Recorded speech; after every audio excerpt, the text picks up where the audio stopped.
l'humidité relative, on peut avoir chaud les gars. Il y a 88% d'humidité là actuellement.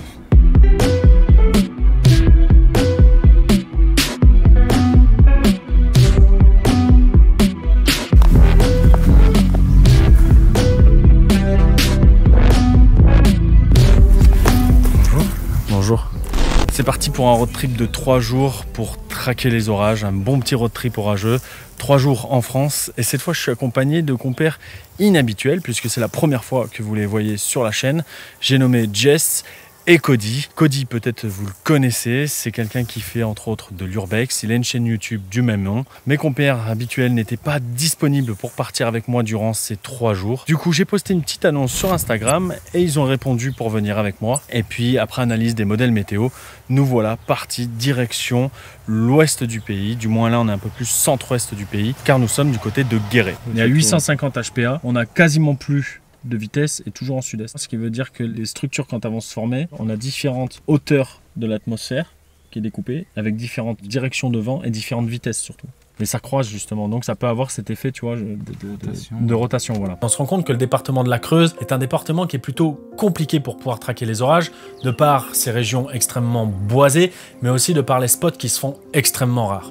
Maintenant, ce qu'il va falloir regarder, donc c'est Kéronos en direct pour les valeurs convectives, tout ça, donc pour tout ce qui est l'initiation, pour voir où à peu près ça viendra se placer. Et surtout, on va regarder par rapport à ce qu'on voit en live, sur la carte en live. Ouais.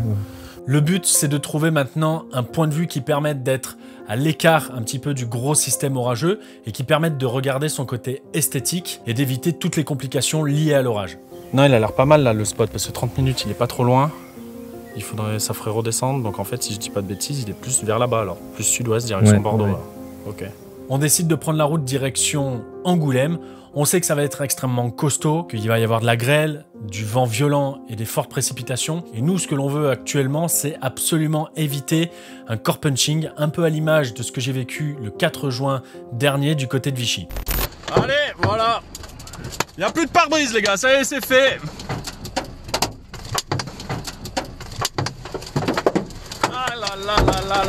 Pour le coup, le gros avantage de la Charente, c'est qu'elle offre des spots avec des vues dégagées sur des petites collines où on peut même retrouver des champs d'éolien. Donc ça, c'est vraiment top pour pouvoir observer ce qui va se passer. Bon, j'espère qu'on va m'entendre parce qu'il y a un peu de vent. On s'est finalement replacé de quelques kilomètres pour pouvoir observer, alors de façon vraiment très royale, j'ai envie de dire, ce qui va arriver du sud-ouest, parce que ça y est, au radar, ça s'est vraiment activé du côté du Médoc. C'est en train d'aborder actuellement l'estuaire de la Gironde. Nous sommes plutôt bien placés pour pouvoir intercepter ce qui va remonter. Je l'espère en tout cas, parce que on est encore un petit peu en question sur est-ce qu'on va être vraiment face à cette structure ou est-ce qu'elle va nous passer légèrement dessus ou dessous. On aurait pu faire le choix de descendre un petit peu plus bas du côté de Bordeaux sur l'estuaire de la Gironde, mais malheureusement on n'avait qu'une seule crainte, c'est d'être pris par le temps, d'arriver trop en retard, d'être mal placé, d'être pris un petit peu dans le cœur orageux et de du coup foirer un petit peu cette track.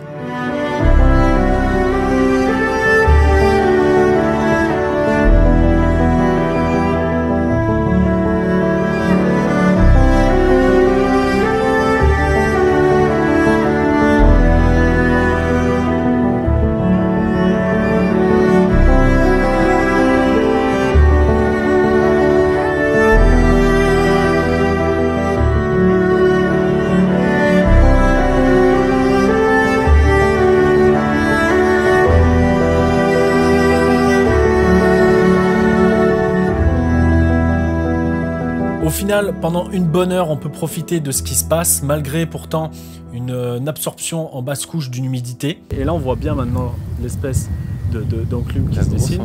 Le gros problème, c'est que ça va devenir un énorme truc. Là, et ce qui va se passer, c'est que si dessous, en fonction de comment c'est alimenté, tu vois, on peut voir éventuellement après l'apparition d'un stri, voilà, ou d'un arcus. Alors après, à voir comment ça va évoluer. Apparemment, il y a un arcus en dessous. Mais très vite, il va faire ses premiers dégâts en passant sur l'estuaire. Moi, ce que je voudrais savoir maintenant, c'est s'il y a des reports de grêle ou des trucs comme ça, en fait.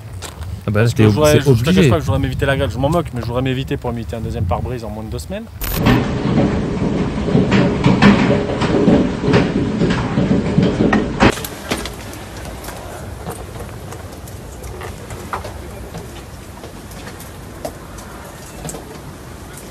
Cette information qui nous parvient, je dois avouer qu'elle nous laisse vraiment réfléchir sur notre stratégie.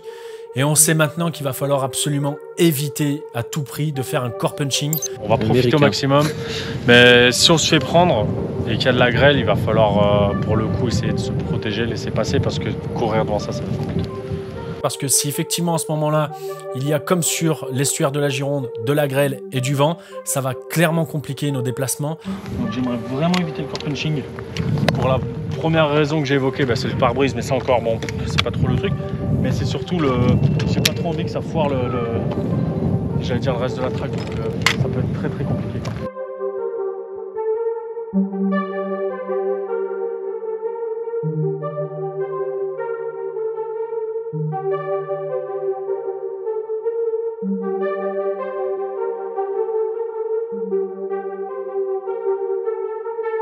On se casse. On se casse, on se casse. Là, vraiment. Hein? Ouais, on se casse. Maintenant là? Là, maintenant. Ok, on dégage.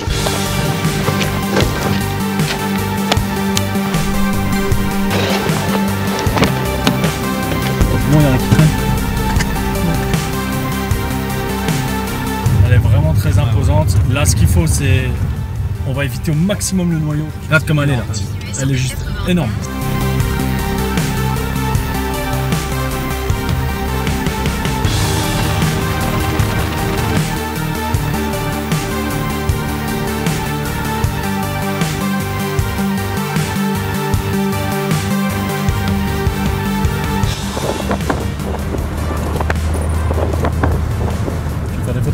Ah ouais, arrête-toi là tout de suite.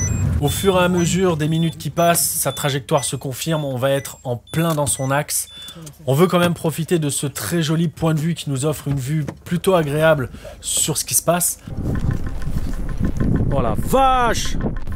Malheureusement, on sait qu'il va falloir reprendre plein est pour pouvoir échapper à ce gros système. Et plein est, on va retomber sur une zone qui est plutôt complexe pour les tracks, puisqu'on va retomber sur une zone extrêmement boisée.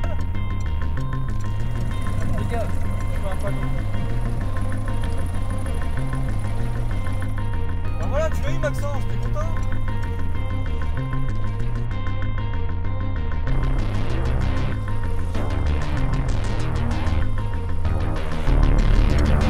Ouais, j'étais en train de dire, on a un peu trop. Cody, on se casse. Allez, Cody. Ouais. J'étais obligé de sortir le pied parce que. Tu vas filmer pour moi. Vas-y. S'il te plaît, Cody. Là, tu touches à rien, il est déjà tout calé. Il filme? Ouais. Là, il filme, ouais. Tu touches juste à rien, surtout pas la bague de mise au point, c'est bon.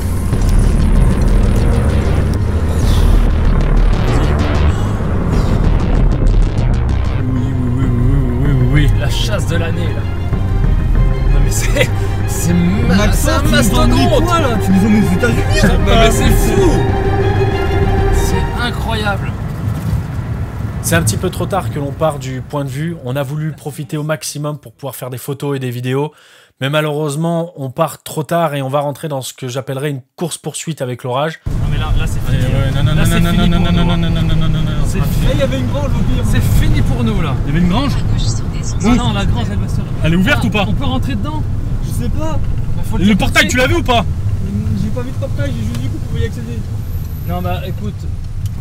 C'est notre seule solution, hein, vraiment. Dans 800 mètres, on va droite sur la cheville. On va se faire arracher là.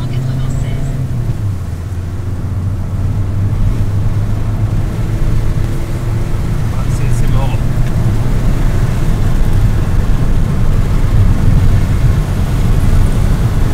Là, faut trouver un truc, les gars, parce que sinon on est perdu. Il nous faut un pont, un truc. Elle est à notre cul, elle va nous engloutir. Elle va nous engloutir. Elle va nous engloutir. Elle peut pas être plus vite. Si on y échappe, on a chaud. Ah mais là je trouve un truc où je m'abrite, hein. Je te le dis, hein. Là je prends juste de l'avance là. Mais je peux pas courir comme ça sur des kilomètres, c'est impossible. Elle est où là? Elle est derrière. On a repris de l'avance. On a pris un peu d'avance. On a repris de l'avance sur le rideau, ouais. On part pas du principe qu'on est en avance. Non, on n'est pas en avance. Mon bœuf, 2,5 km, on va trouver un truc. Bien évidemment, on va rentrer dans cette zone qui est extrêmement boisée, qui va nous faire perdre toute connexion internet, nous rendant complètement aveugles. Cette course-poursuite qui s'est engagée entre l'orage et nous dure comme ça pendant plusieurs minutes entre moments de contemplation et moments de stress. On arrive finalement à se dégager complètement du système orageux, le laissant donc remonter vers le nord. Bon, t'es content?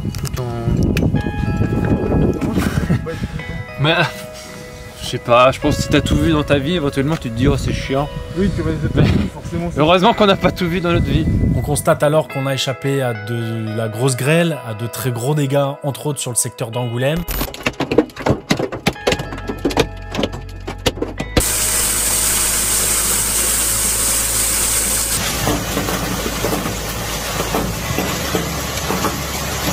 On a donc bien fait de quitter très vite l'orage et d'essayer au maximum de ne pas se laisser engloutir par celui-ci. C'est pas la sienne, Il a rangé la sienne. mais je vous avais dit qu'il y avait des Des beaux bébés. beaux bébés, ouais. Ce n'est que plus tard dans la soirée que l'on retourne sur le point de vue où il y avait les éoliennes. Tu refais le mytho du coup? Continuez sur des traces. Bah oui, du coup tu veux choper ce qu'il y a derrière. On profitera de l'évacuation de cet orage pour clôturer cette première journée.